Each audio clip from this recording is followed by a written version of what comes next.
नमस्कार दोस्तों, मेरा नाम जलज कुमार अनुपम है और आप लोग देख रहे हैं राइट साइड।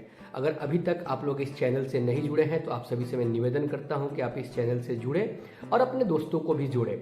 आज से हम लोग यहाँ पे एक सीरीज शुरू कर रहे हैं जिसका नाम है गौरव बोध। भारत गौरव बोध से जुड़ी हुई अनेक बातें हम इस सीरीज में लेके आपके सामने आएंगे। जैसे कि भारतवर्ष जिसके पास वह सब कुछ है जो एक गौरवशाली देश के पास होनी चाहिए। धर्म यहाँ के लोगों के धमनियों में बहता है। धर्म के बिना मानव शरीर एक जिंदा लाश है। अनुसंधान की अगर हम बात करें तो अणु परमाणु को छोड़िए, चिकित्सा से लेकर ग्रहों की चाल तक पर हमारी विजय पताका रही है।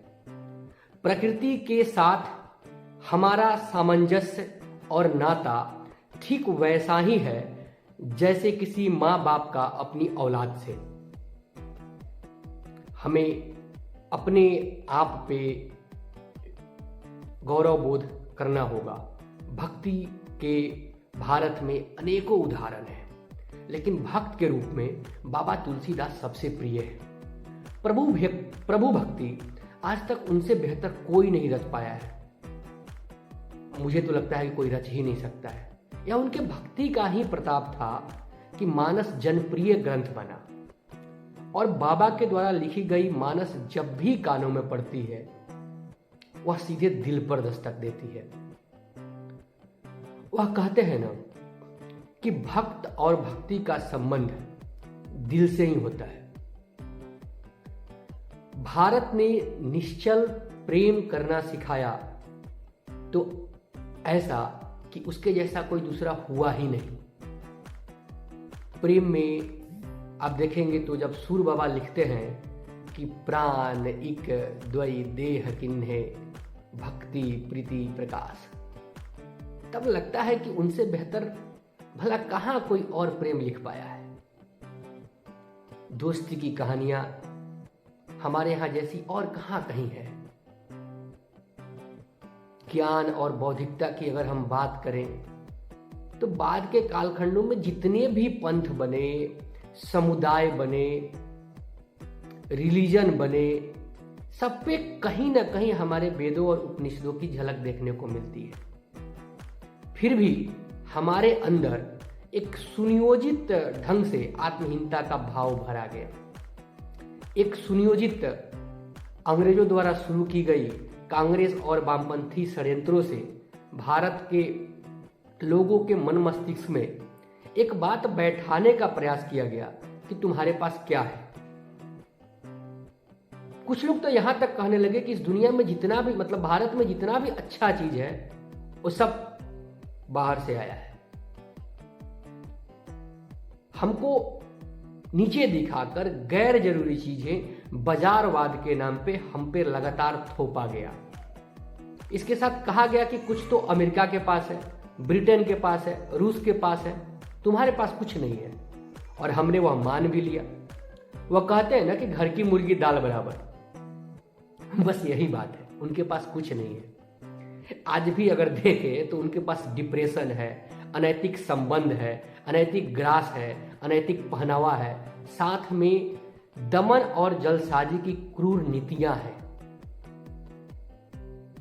पिछले कुछ दशकों से हम भी यही सारे गुण किसी न किसी रूप में ग्रहण कर रहे हैं। हम चाहते नहीं थे लेना, हम चाहते नहीं थे ग्रहण करना, लेकिन हम पे थोपा गया। भारत एकमात्र ऐसा देश है जहां संबंधों के लिए जीना तो छोड़िए, मरना तक स्वीकार होता है।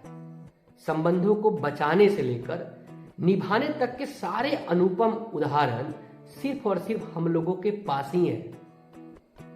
लाख आधुनिकता ने हमको जकड़ लिया है, फिर भी हमारा देश, हमारा दिल, हमारा दिमाग अपनों के लिए धड़कता है।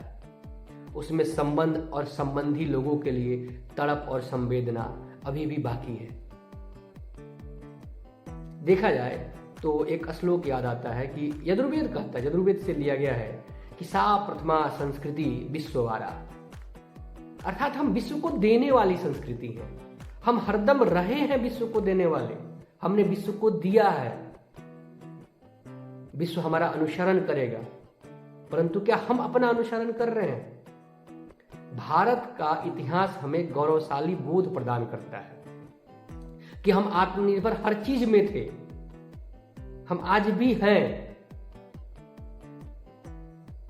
आज जो भी हो रहा है, और आप यकीन कीजिए फिर से हम में कहीं ना कहीं आत्मगौरव की भावना जगी है, जग रही है, और आने वाले वक्त में यही स्वबोध की भावना देश का भाग्य बदलेगा, हम सभी का भाग्य बदलेगा।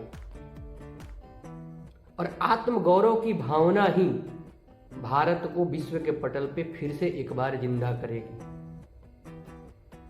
हमने विश्व को योग दिया, हमने विश्व को आयुर्वेद दिया, हमने विश्व को गणित दिया, हमने विज्ञान दिया। हमारा धर्म में विज्ञान है, हमारे धर्म में गणित है, हमारे धर्म में चिकित्सा है। हम विश्व के सबसे उन्नत लोग हैं। तो आत्मगौरव बोध से जुड़ी हुई अनेकों जानकारियां हम इस सीरीज में आप तक लेके आएंगे। आप सभी से निवेदन है कि इस चैनल को सब्सक्राइब कीजिए और अपने दोस्तों तक भी हमारे कंटेंट को पहुंचाने में हमारी मदद कीजिए। बहुत बहुत धन्यवाद। जय श्री राम।